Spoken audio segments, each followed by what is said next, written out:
avec les femmes pour les femmes. Sissi Aminata, avec les femmes pour les femmes. Femmes et paix, femmes et foyer. Femmes au cœur du développement économique et social. À vous la parole. Sissi Aminata, ce programme est de Search for Common Ground avec l'appui de l'USAID. Aimables auditrices et auditeurs, merci de votre fidélité et bienvenue à l'écoute de votre magazine Sissi Aminata. Aujourd'hui, nous nous intéressons au non-respect des accords politiques. Comme vous le savez tous, à chaque élection en Guinée, nous assistons à des tractations entre les acteurs de la classe politique. Des désaccords qui entravent le bon déroulement du processus électoral. D'où la mise en place des cadres de dialogue, mais malheureusement, les accords issus de ces dialogues politiques ne sont pas souvent respectés. Et cela perturbe parfois la stabilité même du pays. Les femmes étant soucieuses de la paix en Guinée, que font-elles donc pour remédier à ce non-respect des engagements pris? C'est ce que nous allons tenter donc d'aborder tout au long de cette émission. Bienvenue si vous venez de nous rejoindre dans votre magazine Sissi Aminata.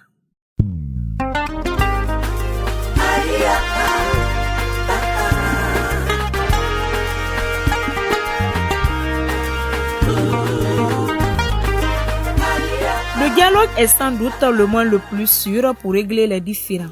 En Guinée, les acteurs politiques, après l'avoir sollicité lorsqu'il y a problème, renient les accords qui en découlent et plongent le pays dans des crises sans fin. Que pensent donc les femmes de cette situation? Suivez leur réaction dans ce micro-trottoir. Il faut que les accords soient respectés parce que si vous entendez accord, c'est parce que les gens se sont mis autour d'une table, se convenir sur un programme et que chacun a signé sa partition. Donc on doit exécuter pour faire avancer. Mon message à l'endroit des acteurs politiques, c'est qu'ils acceptent de prôner le dialogue. Seul le dialogue peut nous sortir de cette crise. Allô politiciens, alliés politiques qu'elle a, alliés à Fola, Kalia, qu'elle a la Guinée, Kaligné. Mani katre tunyali wodi ali akela la Guinée kallenye alkala la Guinée kaltoro min kalon ko yakela la Guinée ni la Guinée dende beyi mafa mais nal ko folba kele ke folba dala wuli jamanaro wallahi aldi musul tira Allah silala wombarato ntamma borina siga fe yare makina re asiga fe compliqué ranantui anuma ragali obara dogo obara kuinde fala birin lamma wo lang wo kuina kan fala men birin ngara engagement respecté parce que bori me rekere ngamara nyerema donc ntan appel na kan lancement vraiment hali gouvernement mere nun opposition e bara dogo e bara kuina kan fala atam parti fidinye birin ngara engagement respecté alokotun aga gerema tanga wo manyamane makina gam. Vous écoutez votre émission Sissi Aminata.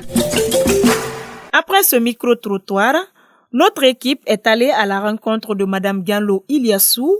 Elle est membre de Femmes Jeguip, Femmes Jeunesse et Paix en Guinée, une organisation qui a pris part en tant qu'observatrice à la signature des accords politiques du 20 août 2015. Suivez. Malheureusement, les accords issus de ces dialogues politiques ne sont pas souvent respectés. Comment vous expliquez cette situation? Lorsqu'on signe des accords, c'est pour qu'on puisse les faire respecter. Surtout que dans cette signature, quand même, ça a été fait sous les yeux des institutions internationales étaient présentes. Mais malheureusement, l'application n'a pas pu se faire. Donc, tant qu'on ne peut pas faire l'application, ça veut dire qu'on revient toujours à la case départ. Et il se trouve que très souvent, ces accords aussi sont signés à la veille des élections. Donc, on ne le fait pas en dehors de cette période-là. Alors que ce dialogue doit être permanent. Ce n'est pas seulement à chaque fois que ça chauffe où il y a une situation donnée qu'on doit faire le dialogue. Mais il faut surtout la volonté politique des deux côtés. Pas seulement d'un côté, il faut vraiment que les engagements soient respectés et de l'opposition et de la mouvance. Et vous, en tant que femme et membre d'organisations de la société civile, qu'est-ce que vous faites de votre côté pour veiller justement au respect de ces accords? Bon, là, on est en train déjà, on est sur le terrain actuellement. Nous sommes en train de rédiger un mémorandum que nous allons adresser à toutes les parties. prenantes, concernées, pour donner notre avis sur vraiment cette situation qui prévaut en Guinée malheureusement et qui fait qu'on ne peut pas travailler tant qu'on vit dans ce climat de crise et d'insécurité.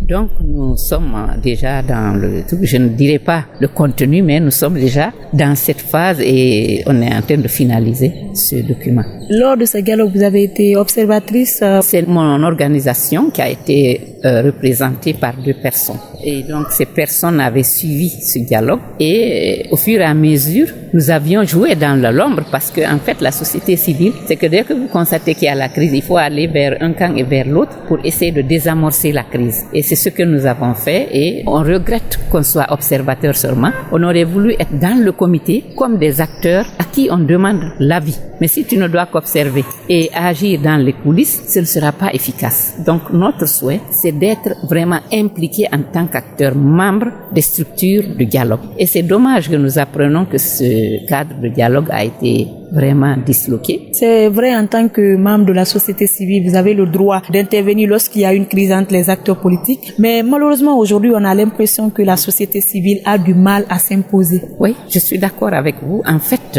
les problèmes se trouvent à tous les niveaux. C'est-à-dire même au niveau de la société civile, nous avons aussi nos propres faiblesses. C'est parce qu'il faut que même dans la société civile, qu'il y ait une cohésion. C'est-à-dire que même si on ne s'entend pas tous, mais il faut qu'on sache tous que nous avons le devoir d'interpeller les autorités de part et d'autre, tous ceux qui sont concernés par cette crise, même si les points de vue ne sont pas convergents. Mais il faut qu'on fasse en sorte que nous soyons ensemble pour que nous puissions être plus influents et que l'on essaie de trouver quand même une formule pour aller donner ces points de vue, même s'ils sont divergents. Ça va contribuer à faire avancer la démocratie. Et ça nous manque un peu. Il faut absolument qu'on puisse se remettre en question pour que nous puissions parler d'une voix, même dans la divergence. C'est important. Pour finir, Raga, quelles sont les pistes de solutions que vous vous proposez pour que le respect des accords politiques soit de rigueur en République de Guinée? La solution que je propose, nous demandons un effort spécial de la part du chef de l'État, qui est le père de la nation, qui lui, quand il constate qu'il y a danger, qu'il puisse faire un effort pour désamorcer la situation. Ça, c'est une de nos attentes. La deuxième attente, c'est qu'il faut aussi que du côté de l'opposition, qu'ils puissent quand même accepter de venir au dialogue et de pouvoir vraiment avancer et de ne pas toujours écouter ceux qui sont trop extrémistes. Il faut qu'on soit vraiment dans une position raisonnable pour que l'on puisse avancer. Je ne dis pas accepter tout, mais voir vraiment qu'est-ce qui pourrait mieux nous aider au niveau du pays. Parce que dans cette contradiction éternelle, on ne pourra pas avancer. Je pense que c'est ça et c'est ce que nous sommes en train de faire parce que nous sortons pour aller voir dans les 2 camps et voir comment faire en sorte que les gens acceptent chacun de lâcher un peu pour qu'ils puissent vraiment maintenant appliquer carrément les lois et les règlements et les accords quand c'est signé, que ça ne soit pas un vain mot. Il faut que l'on dénonce quand même ceux qui refusent d'accepter, de respecter les engagements. Ça, c'est notre devoir.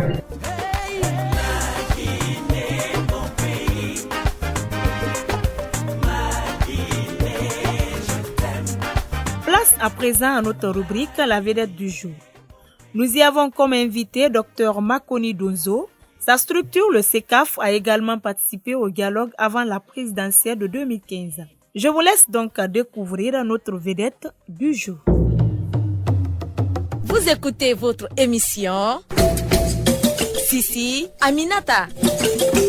Docteur, aujourd'hui on s'intéresse au non-respect des accords politiques en Guinée. À votre avis, pourquoi les acteurs politiques n'arrivent pas à respecter les accords? Je dirais d'abord que le CECAF, à travers FAMGEGIP, a pris part au dialogue et est également représenté dans le comité de suivi des accords. Par rapport à cela, nous avons l'intention de faire un mémo, d'interpeller tous les acteurs politiques, d'interpeller le gouvernement, d'interpeller également son Excellence Monsieur le Président, le professeur Alpha Condé, sur le respect de ces accords. C'est vrai, il y a beaucoup de facteurs de nos jours qui aussi, je peux dire, priment. Concrètement, qu'est-ce qu'il faut aujourd'hui pour que ces accords soient respectés à votre avis? Je crois que la violence quand même n'est pas le moins. Il faut toujours parler, il faut toujours discuter. Voilà. Et nous voulons élaborer des mémos, nous voulons appeler au dialogue. Nous allons parler un peu de vous. Qu'est-ce qu'on peut peut retenir sur le parcours du docteur Makoni? Je suis médecin de profession. J'ai beaucoup travaillé sur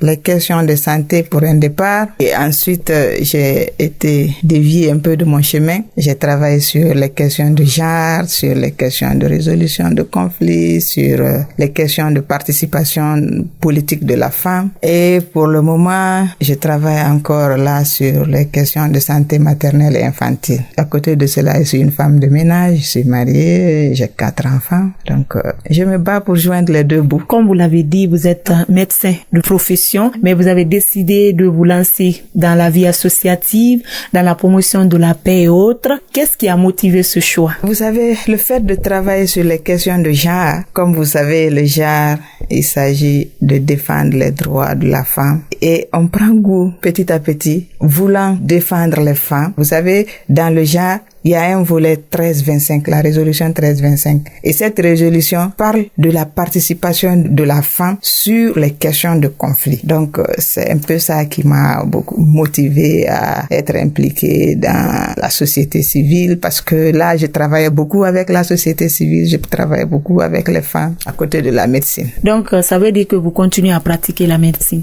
Oui, je continue toujours à pratiquer la médecine. Ça fait un peu longtemps quand même que vous êtes dans la vie associative. Qu'est-ce que cela a apporté comme changement dans votre vie? La vie associative a apporté beaucoup de changements parce que c'est deux secteurs complètement opposés, hein. Et ça m'a permis de connaître mieux la société, de pouvoir côtoyer les gens et de me frayer un chemin partout où je vais. Si on vous demande aujourd'hui de résumer vos qualités en 3 mots, qu'est-ce qu'on peut retenir? D'abord, si vous demandez à quelqu'un, est-ce que vous connaissez Makoni? Qu'est-ce que vous remarquez en elle? Elle vous dira, c'est d'abord son sourire. Je fais en sorte de ne jamais perdre le sourire. Je me dis que c'est quand on est gai qu'on peut obtenir ce qu'on veut. Mais quand on a le visage serré, triste, les gens, ils ont beaucoup plus peur de toi et s'éloignent de toi. Donc, pour parler de mes qualités, je dirais que j'ai eu la chance d'avoir une famille vraiment qui me comprend, à partir de mes parents d'abord jusqu'à mon mari. Il est très difficile de parler de soi. C'est pas toujours facile, effectivement, de parler de soi. Est-ce que dans la vie, vous avez des modèles de femmes? Oui, j'ai des modèles de femmes. Madame Boiro Adjana Fadima est une femme modèle pour moi. Pourquoi elle? Puis, il n'y a pas qu'elle. Agia Sarantouré également est une femme modèle pour moi. Si je prends Madame Boiro, voici une femme qui a su tenir et le foyer et la vie associative et qui a pu faire marcher les deux à la fois et qui quand même parvient à toujours atteindre ses objectifs. Elle, c'est une femme modèle pour moi. Et le dynamisme de Hagia Sarantouré également. Il y a tant d'autres femmes modèles, mais les deux m'ont beaucoup impressionné. Est-ce que dans la vie, vous avez rencontré des difficultés qui vous ont, à un moment donné, découragé d'avancer? Ah, cela n'est jamais arrivé. Et je souhaite que cela n'arrive jamais, que je baisse les bras, non. Est-ce que vous avez un secret quand même qui vous permet aujourd'hui de persévérer dans ce que vous faites? Mon secret est que je suis très optimiste et quand j'envisage quelque chose, je me dis je vais arriver. Et si on a ça dans la tête, Dieu m'aime tête. Et quelle est aujourd'hui votre plus grande réussite dans la vie? Ma plus grande réussite, c'est que depuis l'enfance, j'ai toujours aimé la médecine et je suis arrivée à bout. Et je pense que ça, c'est une réussite.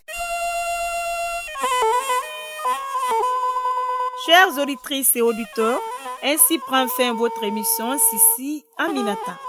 Il est important que les accords politiques soient respectés de part et d'autre si nous voulons sauvegarder les acquis démocratiques. Ainsi donc, comment faire en sorte que ces accords politiques soient toujours respectés? Vous avez la réponse à cette question. Appelez-nous vite au numéro que vous entendrez à la fin de cette émission. Mes chères dames, quand on veut, on peut. Allez les femmes! Vous voulez réagir à cette émission? Envoyez-nous un SMS au 622 31 39 81 ou appelez-nous au 622 05 05 33. Vous pouvez également nous envoyer un mail sur guinea@sfcg.org ou nous suivre sur notre adresse Facebook Search for Common Ground Guinée. Sissi Aminata, avec les femmes pour les femmes. Sissi Aminata, avec les femmes pour les femmes. Femmes et paix, femmes et foyer. Femmes au cœur du développement économique et social, à vous la parole. Sissi Aminata, ce programme est de Search for Common Ground avec l'appui de l'USAID